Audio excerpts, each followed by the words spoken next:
A outra força que a gente precisa estudar é a força de atrito. Essa força está presente no nosso dia a dia o tempo todo, né? Então, desde a hora que você caminha, até quando você deita na cama, até quando você anda de carro, anda de bicicleta, deita no sofá, qualquer coisa que você faça está associado com o atrito. O que é o atrito? O atrito é a resistência que existe quando duas superfícies tentam deslizar uma sobre a outra. Então, para você caminhar, você empurra o chão para trás e o chão te empurra para frente. Então, se não tivesse o atrito, você ia empurrar o chão para trás e o seu pé ia passar direto, você ia escorregar. Então, imagina você ir com patins de patinação no gelo, tentando caminhar em cima da superfície de gelo. Você não ia conseguir, você ia passar o pé e seu pé ia passar direto, ia ficar escorregando. Só que no dia a dia isso não acontece, você caminha naturalmente, porque o seu pé não escorrega no chão. Então ele gruda no chão, você empurra o chão para trás e aí você faz uma força, um impulso com o seu pé ali para trás e o chão te empurra para frente. Por isso você caminha. Mesma coisa as rodas do carro, né? Então o atrito está sempre quando tem duas superfícies em contato uma com a outra, tentando deslizar e deslizando ou não deslizando, o atrito atua ali. Tá bom? Vamos pensar nessa situação que eu desenhei para vocês, né? De um sujeito tentando empurrar uma caixa, vamos imaginar aí uma caixa pesada. O cara está aí se matando, fazendo uma força absurda para tentar tirar essa caixa do lugar. Então vamos pensar que ele começou fazendo uma força fraca e vai aumentando a força, cada vez fazendo uma força maior.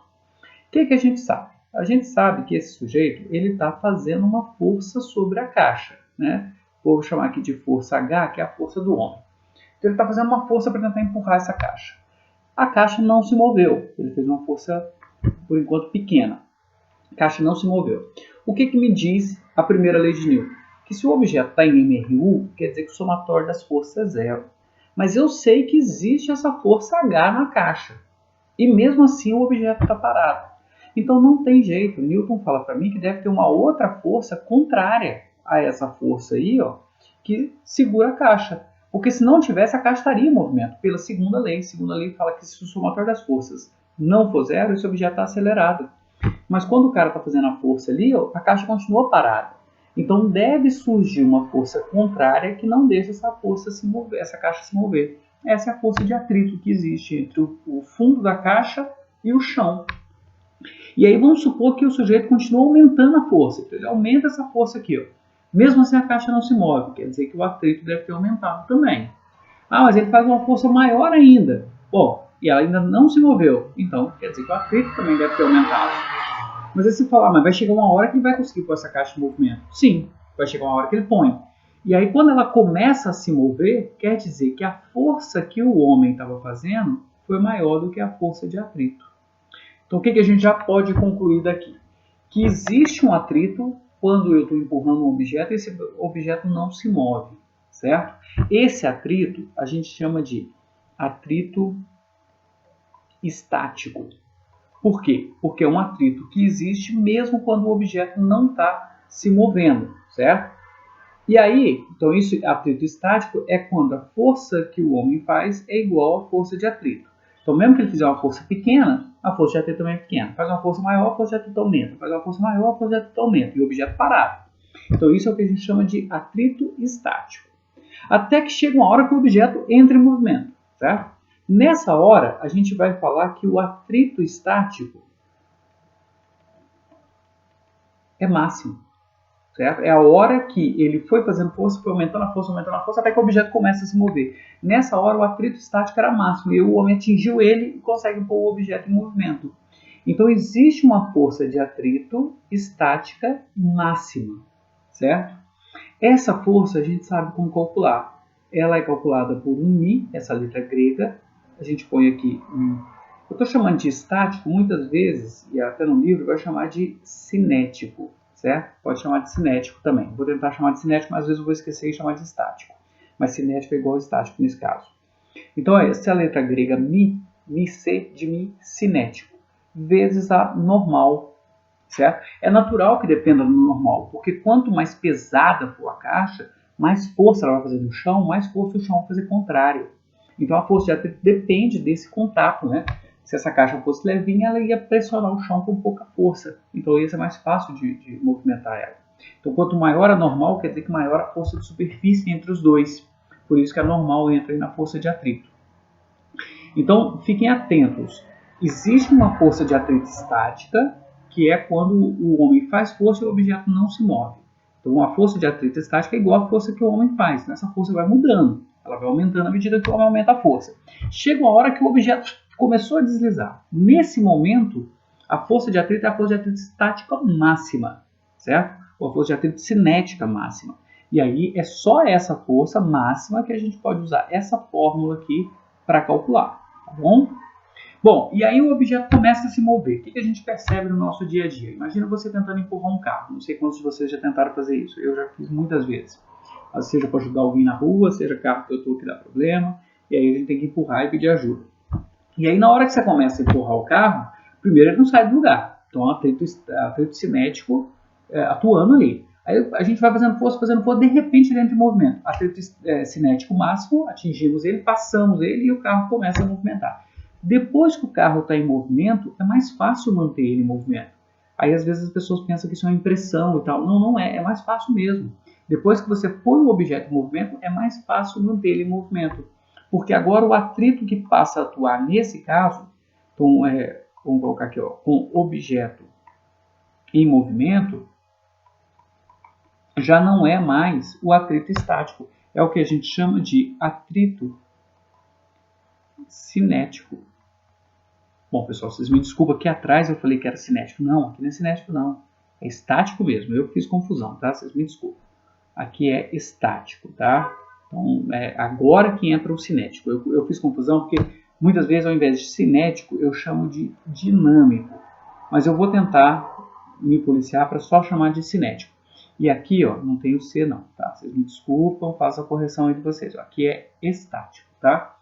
Então, ó, força de atrito estática máxima é μe, esse μe é a letra grega aí, vezes a normal. E quando o objeto já tem movimento, é mais fácil manter ele em movimento. Por quê? Porque o atrito é um pouco menor. É o que a gente chama de atrito cinético ou dinâmico. Esse atrito a gente sempre consegue calcular. A força de atrito cinético, ele é o μ, mesmo isso, só que agora o C, certo? Vezes a normal. Então eu tenho dois tipos de atrito que atuam quando eu estou tentando empurrar um corpo. Um é o atrito estático. E o nome já diz, estático quer dizer parado, quer dizer que o corpo está parado. Na iminência do movimento, e só na iminência do movimento, esse atrito eu consigo usar essa fórmula aqui para calcular. Ah, mas e antes disso? Antes dele estar na iminência do movimento? Bom, então a força de atrito é igual à força que alguém está fazendo para tentar movimentar o bloco. Tá? E aí, na iminência, quando atinge o atrito estático máximo, aí a gente sabe calcular essa fórmula. E depois que ele está em movimento, fica mais fácil de calcular, porque ele entra no atrito cinético. Isso aqui, ó, a normal do corpo é a mesma para os dois. Se a força de atrito máxima é maior do que a força de atrito cinética, por que é maior? Porque é mais fácil manter o objeto em movimento do que colocar ele inicialmente em movimento, não é? Então isso quer dizer que o coeficiente de atrito estático ele é maior do que o coeficiente de atrito cinético. Certo? Então, quando o objeto está parado, o coeficiente de atrito entre ele e a superfície é o coeficiente de atrito estático. Esse é maior do que o coeficiente de atrito cinético, ou seja, depois que ele já está em movimento. Por que isso? Porque os átomos da superfície do bloco estão como se fossem encaixados na superfície, né, do chão, ali no caso daquele bloco ali que o homem está tentando empurrar. E aí depois que você coloca em movimento, é como se você quebrasse esse encaixe. Então acaba ficando mais fácil manter ele em movimento.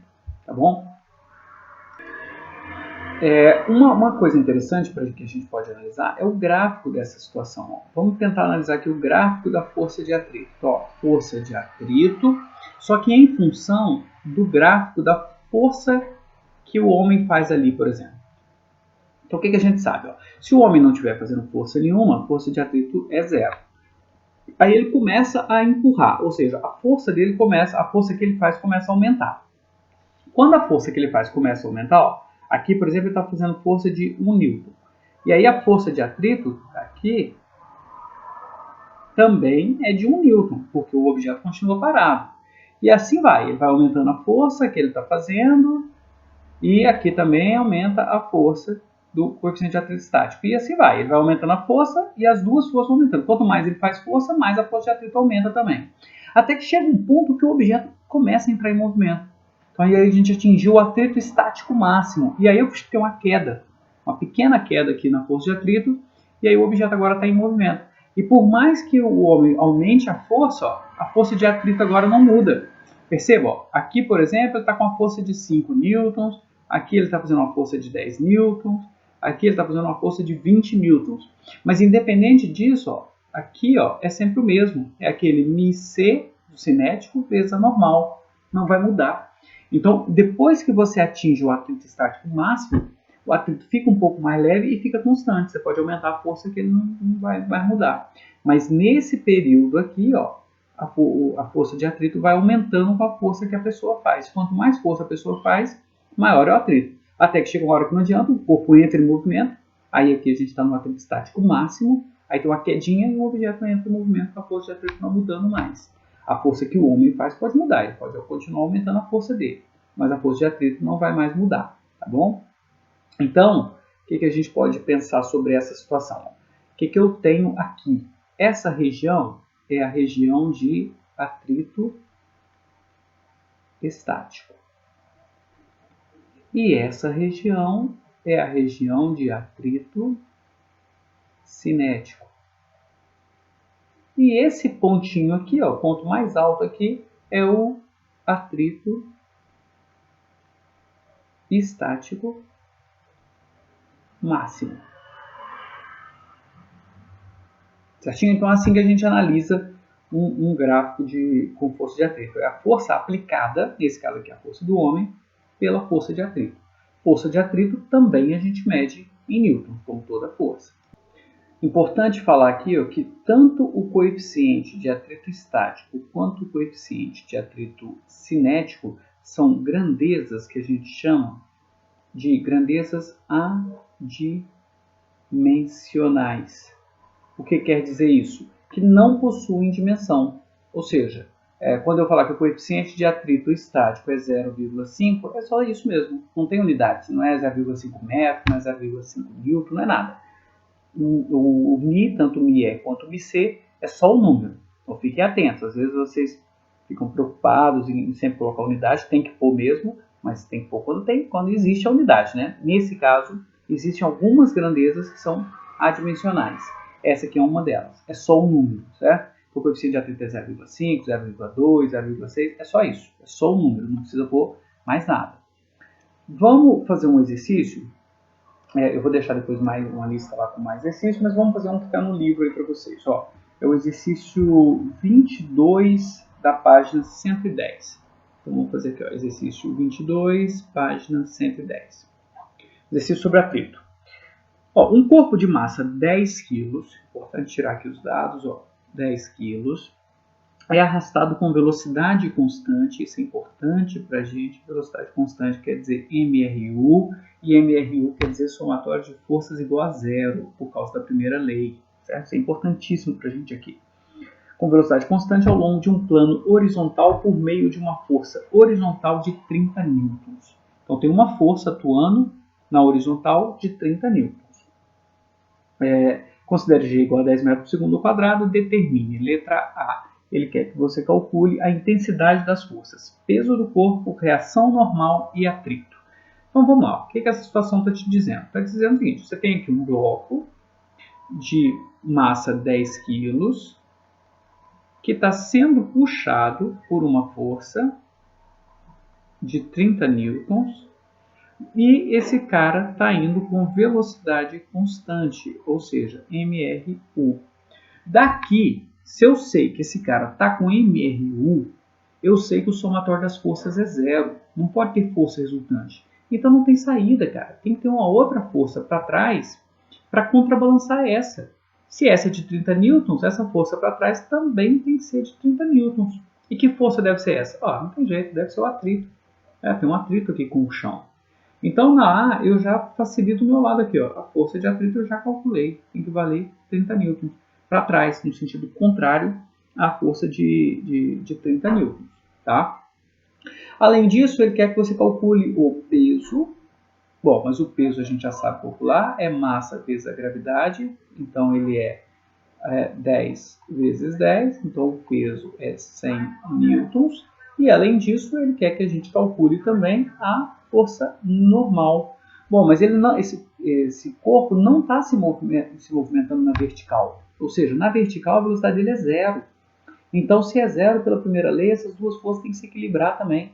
Então, normal e peso têm que ser iguais. Ah, então a normal também vale 100 newtons, certinho? Então, letra A, feitinha. Vamos para a letra B. Explique por que, em uma situação como essa, a ausência de resistência do ar poderia ser perigosa. Bom, vamos analisar essa situação aí. Não, desculpa, na verdade eu li errado. Eu li a da 23. É a B da 22. O valor, quer que você calcule o valor do coeficiente de atrito dinâmico ou cinético, é a mesma coisa, de deslizamento entre o corpo e a superfície de apoio.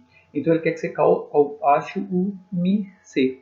Ó, a gente sabe que a força de atrito cinética é o μc vezes a normal. A força de atrito eu acabei de calcular. Eu sei quanto ela vale. Vale 30.